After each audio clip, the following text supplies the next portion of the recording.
पर सवाल उठ रहे हैं कि वक्फ बोर्ड पर सवाल उठ रहे हैं कि रेलवे आर्मी के बाद सबसे ज़्यादा वक्फ की ज़मीन है, अब वो सरकार अधीन करना चाह रही है। नहीं तो सरकार की ज़मीन नहीं है ना, चाहे वो ये रेलवे के बाद ज़्यादा हो या किसी भी चीज़ के बाद अगर प्रॉपर्टी ये है तो ये तो इस्लाम की ज़मीन है। ये तो खुदा ने दरअसल जो है नवाजा है अगर मुसलमानों के लिए, ये शरीयत के हिसाब से है, तो इसमें सरकार की दखल अंदाजी होनी ही नहीं चाहिए। पहले देखिए समझिए, वक्फ बोर्ड जो बिल ला रही है सरकार, उसकी मंशा क्या है और शरीयत के हिसाब से इस्लाम में क्या है।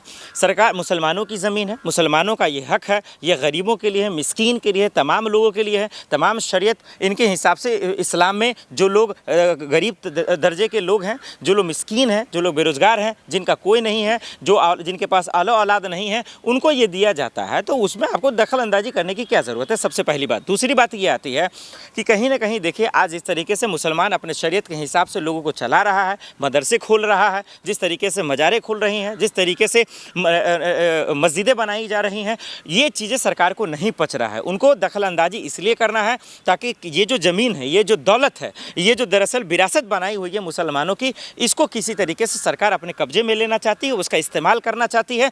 उसके बदौलत नंगा नाच वोटों की कहीं ना कहीं सरकार में कराना चाहती है, राज्य में कराना चाहती है। हिंदुओं को जगह मिल रहा है वक्फ बोर्ड में, इससे बड़ी उपलब्धि क्या होगी सरकार के लिए? आपका नाम हिंदू भी खुश है, आपका भी नाम देव है, हम भी कहते हैं आ जाइए, आप भी देव, आप जैसे हिंदू आ जाए, लेकिन एक नाम भी बता दीजिए। बोलना होना बहुत बड़ी बात है। राम मंदिर तो बन गया, वहाँ भी ज़मीन बिकी कि नहीं बिकी पता है ना आपको।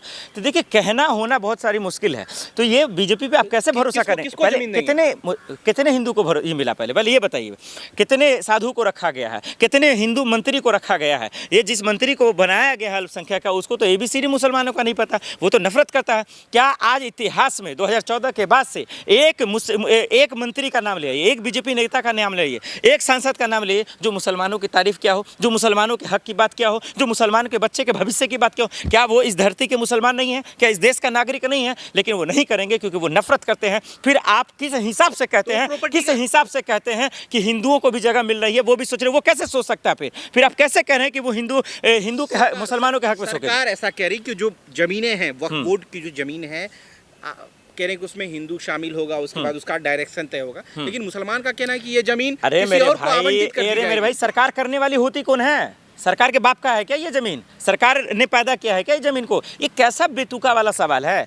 आप मुझे बताइए, आपके घर में जाके मैं बोलूं कि भाई आपका 2 भाई है, दोनों भाई को मैं बांट दूं, ये पॉसिबल है? मैं बीच में जाने वाला कौन हूँ? दलाल हूँ क्या? मैं ब्रोकर हूँ या मैं चोर हूँ, उचक्का हूँ? ये साफ साफ बता दो ना कि आपको नीयत क्या है। आपके घर में जाके बंटवारा में क्यों करना? या क्यों मैं बोलूँ कि आपकी ज़मीन को मैं ले लूँ, अब फिर मैं बोलूँ कि आपके घर में मैं ईमानदारी से बांटूंगा? तू बांटने वाला कौन? तू बांटने वाला कौन? सरकार क्यों बांटेगी? मैं ये बताऊँ, आप ये बताइए, आपके घर में जाकर मैं आपकी प्रॉपर्टी को ले लूँ और मैं बोलूँ अपने हिसाब से मैं तमाम बहनों में भाई बांट दूंगा, ये मैं करने वाला कौन? क्या दलाल?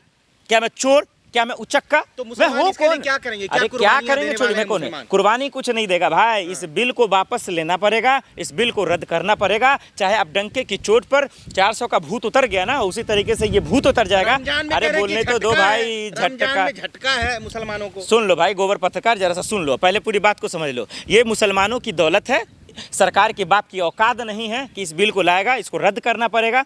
इस बात को मानिए, ये उनकी बपौती नहीं है कि वो जब चाहेंगे जो बिल लाएंगे कर देंगे। 3 नई कृषि कानून पे माफ़ी मांगना पड़ा, ड्राइवर वाला समझ में आ गया, ट्रक ड्राइवर वाला आया था, माफी मांगना पड़ा, बहुत सारे बिल आए, माफी मांगना पड़ा। बोर्ड पे भी सरकार माफी मांगेगी? माफी नहीं मांगना पड़ेगा, उसको रद्द करना पड़ेगा। माफी उफी हमको नहीं चाहिए, ये रद्द करना ही पड़ेगा। इसमें कोई दखलंदाजी नहीं है, कोई इंटरफेरेंस नहीं है। ये दलालगिरी छोड़ दे सरकार, ये फायदे उठाने वाला खेल छोड़ दे। चौकीदार चोर है, था, रहेगा। इनकी मंशा पे हमें यकीन नहीं है, हमें भरोसा नहीं है और न कर सकते हैं। बहुत जमीन है वो के पास, ऐसा हाँ तो महंगे जमीन है, मुसलमान महंगा है, नहीं लुटियन में हो, कहीं भी हो, मोदी जी के घर में हो, उससे दिक्कत नहीं है। वो मुसलमानों की जमीन है तो है, अमित शाह जी के घर में जमीन है तो मुसलमानों की है तो है, सरकार के किसी भी प्रॉपर्टी में है तो वो तो है। आप जबरन उसको कब्जा नहीं कर सकते हैं, आप जबरन उस पर बुलडोजर नहीं चला सकते हैं, आप जबरन उस पर कि मुसलमानों के फायदे के लिए, हक के लिए बोलकर उस पर दादागिरी नहीं दिखा सकते हैं, तानाशाही नहीं दिखा सकते हैं। ये संविधान के खिलाफ है, ये लोकतंत्र के खिलाफ है। चाहे वो हिंदू भाइयों की ज़मीन हो, मुसलमान भाइयों की ज़मीन है,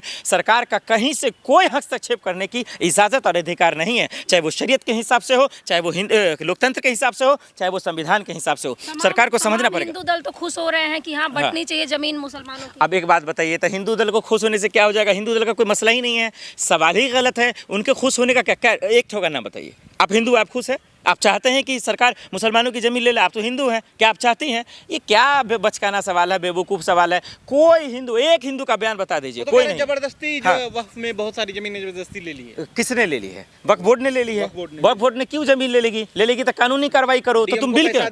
अरे भाई, तो यहाँ अच्छा एक बात बताए, अब इसमें भाई डिस्टर्ब मत करना, तो फिर मैं उल्टा पुल्टा बोल दूंगा, कहोगे उल्टा पुल्टा बोलता है। एक बात बताओ, आज किस संस्था में, किस प्लेटफॉर्म में या किस डिपार्टमेंट में चोरी नहीं होती है? आप कहता है लोग ये भ्रष्टाचार है, ये चोर है, उचक्का है। मैं आपको गारंटी के साथ कहता हूँ, पूरा हिंदुस्तान का सिस्टम ही चोर उचक्का है, पूरा हिंदुस्तान का सिस्टम ही भ्रष्ट है। तो फिर किस पे आरोप लगा? ले मोदी जी यार, ये तो आम क्वेश्चन हो गया। ये तो गूगल जाके कर लीजिए कि भैया देश का सबसे बड़ा प्रधानमंत्री कौन, झूठा आ जाएगा नाम। तो ये बताने की जरूरत है क्या?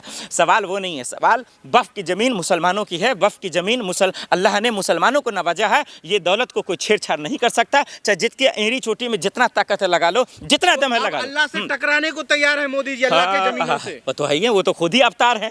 देखिए, अल्लाह से टकराने वाले 400 से 240 पे कहीं जाएगा, मुझे ये समझ में नहीं आ रहा। अब तो अल्लाह से जो टकराने वाला है, फिरौन का क्या हाल हो गया? अल्लाह से टकराने वाला रावण का क्या हाल हो गया?